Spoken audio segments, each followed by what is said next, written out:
They always said I'm wrong, but what they doing today? I think they want me gone, but I ain't going away. They told me I was wrong, but look at my ass today. Da da da da da da da da da da. Hey guys, what's going on? I'm Tim Kelly of The Real Sports Talk. Thank you for tuning in. We have Nate Sarmir, our TRST college football analyst, here with us today. Notre Dame, who came into the season unranked, defeats USC tonight in the Coliseum 22-13, and Notre Dame came into the season unranked, USC came in at number 1, and now the scripts are flipped. Notre Dame is number 1, undefeated. They're not in a conference, so they don't have to worry about playing a conference title game. They punched a ticket tonight to the national title game. USC, on the other hand, finishes a very disappointing campaign this year, as many anticipated they would be in the national title. They end up 7-5 this year. But you can't say enough about what Notre Dame did this year. Brian Kelly, his third year there, he's done a tremendous job helping turn this team around. I remember talking to Mike Mayock, who, yes, he does work for the NFL Network, but he also does some stuff with Notre Dame Radio. When they first brought Brian Kelly in, he told me that he was very excited. He felt like Brian Kelly was the right man for the job. And after these first 2 years, I wasn't sure, but he certainly proved he was right this year. Manti and a great defense for Notre Dame helped turn this team around. And then Everett Golson, Theo Riddick, I mean, it's just everything all the way around. I don't know if Notre Dame is the best team in the country, but man, tonight was a great performance by this team, because Nate, they were up 22-13, looked like it was over, and then all of a sudden USC makes a deep pass down. Max Whittick makes a deep pass. They're within the 5. They get 2 pass interference, and then Notre Dame makes 4 crucial stops. That symbolizes it all for me. Notre Dame headed to the national title. What'd you think about this? Well, Tim, I think that USC did a great job tonight, just with the slide they've been on and having to deal with a backup quarterback in Whittick, who did, for me, as a redshirt freshman against number 1 team in the nation, Whittick did an amazing job. He had a 60.9 completion rate for 186 yards, 1 TD, and his 2 interceptions. I mean, any kid that's playing his first start ever as a redshirt freshman against number 1 team, you're bound to have mistakes with those 2 interceptions, but the rest of his stat line looks almost perfect to me. Going on, I think Notre Dame's had a great season, not taking anything away from them, but the only real challenges in my eyes that they've had this year were when they played Oklahoma and Michigan. Michigan is likely to fall back into the mid-20s, maybe even out of the rankings after their loss to Ohio State today. So Notre Dame didn't have the greatest strength of schedule, but they undoubtedly won out. And, I mean, you could say the same for Ohio State, who I must also congratulate on going 12-0 today, undefeated season there.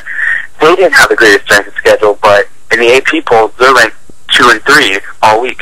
I mean, every week this year. But Notre Dame's going to have a big test on their hands against whoever wins the SEC championship. That's going to either be Georgia or Alabama.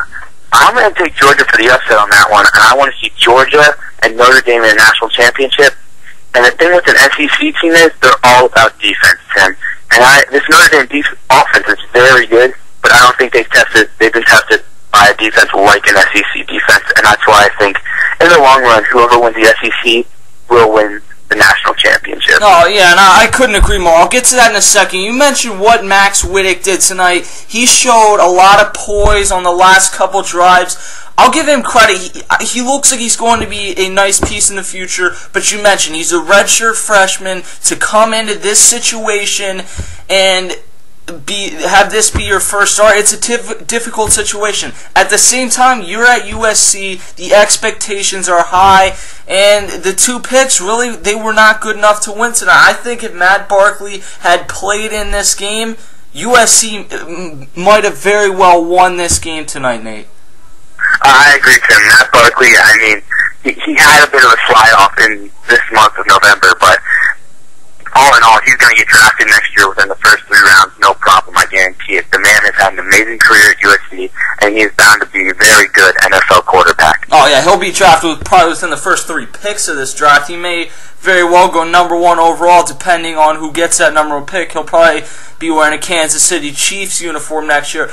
Notre Dame, Manti, the thing that showed the leadership on this team to me is when Zach Martin, the left tackle, and if he is injured, that is very crucial. When Zach Martin got injured late in this game, when Manti, another captain, when they walked on the field to help bring him off, that showed the leadership in what has made Notre Dame so successful this year. People have been critical of the fact that they haven't played anyone huge, and I mean that may come back to bite them. I don't think they have a very good chance. I don't think it's going to be a very good national title, but I'm not going to take away from what they've done in the regular season. I think when it comes down to it, Everett Golson is not a good enough quarterback to win a national title. He's been extremely inconsistent this year. Theo Riddick had a nice game tonight.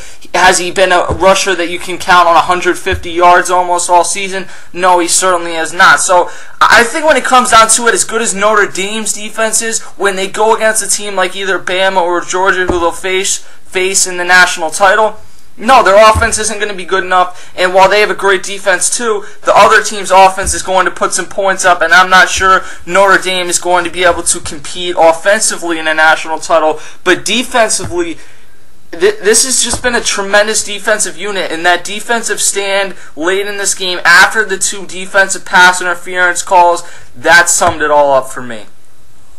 I agree, Tim. I agree completely. And talking about undefeated teams, I mean, if Ohio State never would have got the postseason ban, we could be seeing a much different BCS championship. I think we'd be seeing a Notre Dame Ohio State championship, and I don't know how many viewers that would get, because I know these are 2 very, very, very disliked teams. You're either a Notre Dame or an Ohio State fan, or you're not. There's no in between. Yeah, but people like watching teams that they hate, especially if it's 2 teams they hate. I think that would have got great rankings. The thing that didn't make sense to me, and I know we talked about this on Twitter earlier, Ohio State before the game honored Jim Tressel. Are you kidding me? Jim Tressel is the reason that you're not playing in the national title. Jim Tressel buying players and whatever operations he had going on there. There was other sanctions involved with players and tattoos and all that stuff. But Jim Tressel is the main reason you're not in the national title. So to honor him this early, even if they weren't in a position that they could have gone in the national title, to honor him while you're still on sanctions, that was one of the strangest things I've ever seen in watching any sport.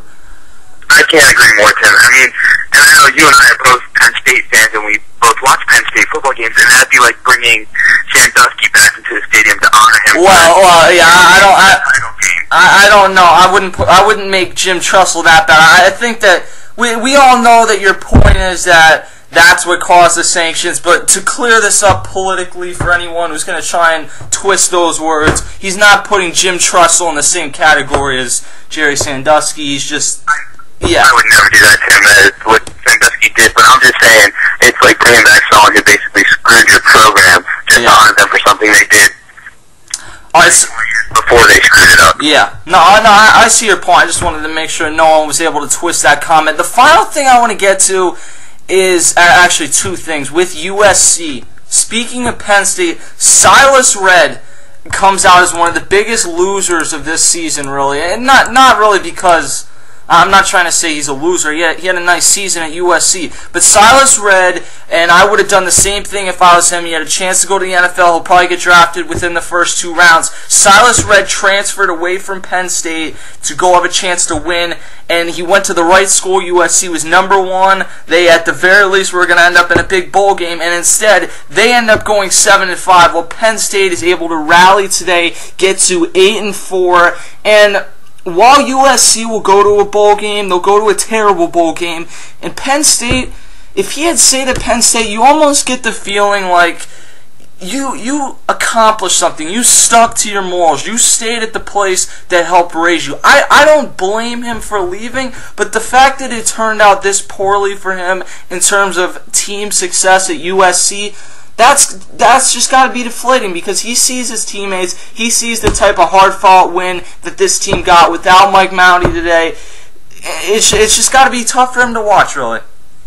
I agree, Tim. I mean, and another thing with staying at Penn State, if he would have stayed there, I know that most NFL teams are not necessarily looking for loyalty, but that would have been a big trait. I mean, I bet a lot of guys from Penn State will get looks from the NFL for what they did by staying at Penn State, the loyalty they showed, the pride in football alone, not necessarily the money, the contract, the deals that they're going to get off the field, but the actual pride they have in just playing hard knocks football without caring what's going to happen in the postseason. Yeah, I mean, Bill O'Brien's going to, or not Lane Kiffin, Brian Kelly will be the coach of the year this year.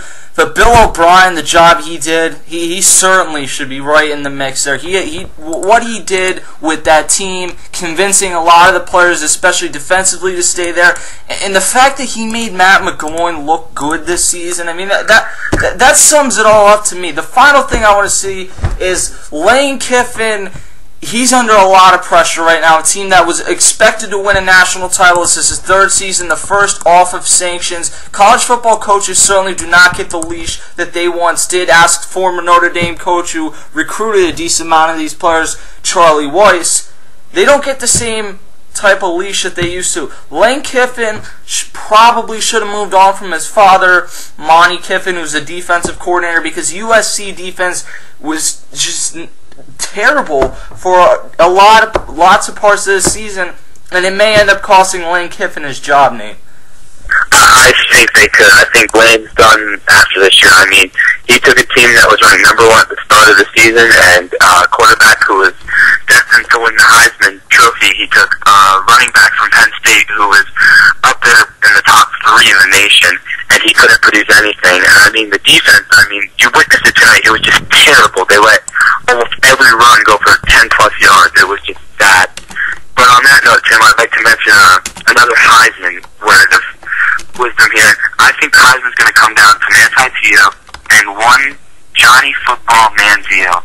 The man tonight was 72.7 completion rate, 372 yards, 3 passing TDs, and 2 rushing TDs, Tim. That is amazing for a freshman. That's true. I believe a true freshman.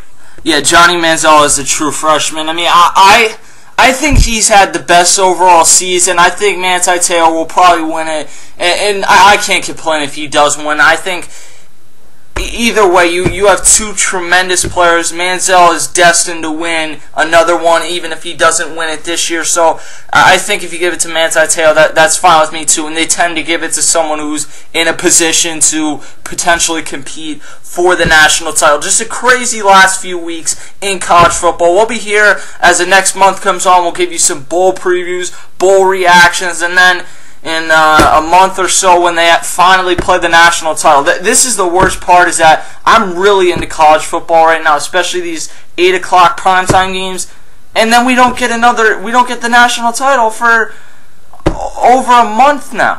A month and a half now. That's why I can't wait till these playoffs get going in a few years. We'll stick with the BCS. We'll stick with the Real Sports Talk, because we are giving you the best breakdowns on the internet here. TheRealSportsTalk.com, Facebook.com/TheRealSportsTalk, at Nader Sarms _TRST on Twitter, at CashKelly _TRST. Thank you guys for tuning in. We'll see you guys later. Just a little ways around the corner from fear. Be there.